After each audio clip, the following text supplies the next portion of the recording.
வணக்கம், welcome to my channel management பாடங்கள் இன் தமிழ். இந்த வீடியோவில் இப்போ ரீசெண்டாக நம்ம தமிழ்நாட்டில் 16% growth rate, highest growth rate in India அப்படிங்கிறத ரிசர்வ் பேங்க் ஆஃப் இந்தியாவே பப்ளிஷ் பண்ணியிருக்காங்க. என்னடா அது, தமிழ்நாடு இவ்வளோ பயங்கர முன்னேற்றம் அடைந்து விட்டதே அப்படின்னு நீங்கள் எல்லாரும் ஆச்சரியப்படும் போது பல உண்மைகள் பல இடங்களில் பல பேருக்கு புரியாமல் இருக்கின்றது.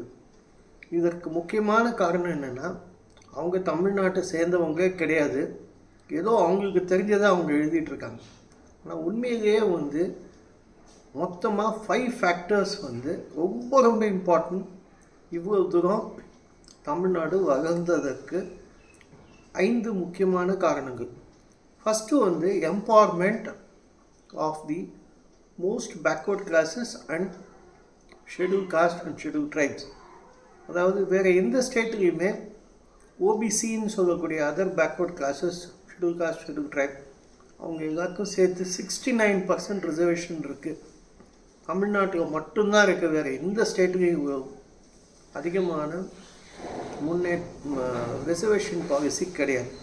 அதே இது ஜாப்ஸ்லையும் இருப்பதனால் எஜுகேஷன் அண்ட் ஜாப்ஸ், கவர்மெண்ட் ஜாப்ஸில் அவங்களுக்கு எக்கச்சக்கமான சலுகைகள் கிடைத்து அவர்கள் உயர்ந்த அளவிற்கு வந்து விட்டார்கள். அதை தவிர அவர்கள் மிக மிக அதிகமாக படித்து ஐஐடி, ஐஐஎம் அந்த மாதிரி பெரிய பெரிய படிப்புக்கெலாம் போயிட்டு எல்லா விதமான தொழில்களிலும் அவர்கள் சிறந்து விளங்குகின்றார்கள். Thousands of them are IT professionals, doctors, engineers, lawyers, technocrats and professional businessmen as well. அப்படின்னு சொன்னால் மிகையாகாது. இதுதான் ரொம்ப முக்கியமான ஒரு காரணம். அவர்களின் வருமானம் மிக மிக அதிகமாக இருக்கின்றது ஒரு பெரிய விஷயம்.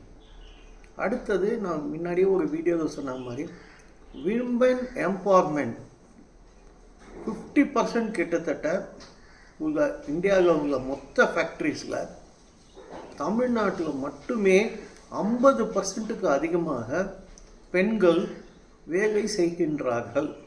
இது பெரிய விஷயம். Largest number of factories in India அது எங்கே இருக்குன்னா நம்ம தமிழ்நாட்டில் மட்டும்தான் இருக்கு. அந்த காலத்திலே டாக்டர் கலைஞர் கருணாநிதி ஒரு அருமையான திட்டத்தை கொண்டு வந்தார். ஸ்ரீபெரும்புத்தூர் அப்படிங்கிற ஒரு மிக மிக சாதாரணமாக இருந்த ஊரில் எக்கச்சக்கமான அசம்பிளி யூனிட்ஸை கொண்டு பல ஆயிரக்கணக்கான பெண்களுக்கு சுற்றி வட்டார கிராமங்களில் இருந்து, அதாவது 90 கிலோமீட்டர் தள்ளி கூட இருக்கக்கூடிய கிராமங்களில் இருந்து அவர்களை பிக்கப் பாயிண்ட்ஸ்னு சொல்லுவாங்க. ஷோலிங்கர், அரக்கோணம், வாலாஜா, காஞ்சிபுரம், இந்த சைடு ராணிப்பேட், பொன்னை அப்படிங்கிற ஊர்லேருந்து கூட பஸ் வரத பேசிக்கிறாங்க. இவர்களின் வருமானம் அதிகரித்த காரணத்தினால் இந்த spin off effect in villages and tier 2 டவுன்ஸ்னு சொல்லுவாங்க. அந்த வருமானம் எங்கே போகும்? மெட்ராஸில் போய் இன்வெஸ்ட் பண்ண மாட்டாங்க. அந்த இருக்கிற கிராமத்தில் அவங்க சொந்த வீடை இடித்து கட்டுறது, இல்லாட்டா வேறு ஏதோ சின்ன சின்ன வியாபாரம் பண்ணுறது அப்படிங்கிற விஷயத்தில் இந்த நெட் ஃபேமிலி இன்கம்ங்கிறது ரொம்ப ஜாஸ்தியாக இருக்குது. ஏன்னா அவங்க அப்பா அம்மா விவசாயம் பண்ணிகிட்டு இருப்பாங்க. பையனோ இல்லை பொண்ணோ இந்த மாதிரி வேலை செய்யும் பொழுது இன்னும் ஒரு 20,000 ரூபா கிட்டத்தட்ட அவங்க கைக்கு சேருகின்றது. இதை தவிர அவர்களுக்கு உண்டான ஒரு வருமானம் இருப்பதனால் இந்த நெட் ஃபேமிலி இன்கம்னு சொல்லுவாங்க, அது மிக மிக அதிகமாக இருக்கின்றது. இதை தவிர நான் அக்ரிகல்ச்சர் எம்ப்ளாய்மெண்ட்டுங்கிறது ரொம்ப அதிகம். உதாரணத்துக்கு ஷோலிங்கரில் மட்டுமே ஒரு பிபிஓ இருக்குது, அது 1000 பேர் வேலை செய்கிறாங்க. 1000 பேர் படித்தவர்கள், +2 மினிமம் குவாலிஃபிகேஷன் இருந்தாலே அவங்களுக்கு வேலை கிடைக்கிறது. கிராஜுவேட், டிப்ளமா ஹோல்டர்ஸ், இந்த மாதிரி ஆயிரக்கணக்கான மக்கள் ஷோலிங்கர் மட்டும் இல்லை, எக்கச்சக்கமான பிபிஓவை வேலை செய்கிறாங்க. சின்ன சின்ன ஊர்லேயும் பிபிஓ வந்தாச்சு. சரி, இது 2வது. 3rd, சர்வீஸ் செக்டர் அப்படிங்கிறது பயங்கரமாக டெவலப் ஆகிடுச்சு. சின்ன சின்ன ஊரில் போய் பாருங்கள், எந்த புதுசாக வந்திருக்கோ இல்லையோ பேக்கரி எக்கச்சக்கமாக இருக்குது. இது பேக்கரி இவ்வளோ தூரம் வளர்ந்ததுக்கு காரணம் மக்களுக்கு இந்த பிஸ்கெட்டு, இந்த சிக்கன் ரோல், இல்லாட்டா வெஜ் ரோல், இந்த மாதிரி ஐட்டம்ஸ்லாம் ரொம்ப பிடிக்கிறது, பிரெட் ஐட்டம்ஸ் ரொம்ப பிடிக்கிறது அப்படிங்கிறது தான் இது உணர்த்துகின்றது. ஸ்நாக்ஸையும் வாங்கி சாப்பிட்றாங்க, எக்கச்சக்கமான ஸ்நாக்ஸை வாங்கி சாப்பிட்றாங்க.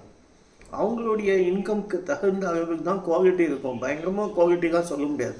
A to B மாதிரி ஒரு பெரிய அவுட்லெட்டில் இருக்கிற குவாலிட்டி இங்கே கிடையாது. இருந்தாலும் அதை வாங்கி சாப்பிடுகின்றார்கள். இதனால் the development of Tier 2 and Tier 3 சிட்டிஸ்ன்னு சொல்லுவாங்க.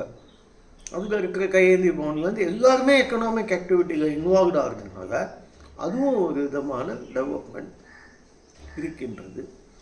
க்ரோத் ஆஃப் ஃபோர்த் பாயிண்ட் என்னென்னா க்ரோத் ஆஃப் ஸ்பெசிஃபிக் சிட்டிஸ் அப்படின்னு சொல்லுவாங்க. கோயம்புத்தூர், திருப்பூர், டெக்ஸ்டைல் அந்த சைடு போனீங்கன்னா அக்ரிகல்ச்சர் பெரிய சென்டர் வந்து திருச்சி அண்ட் மதுரை.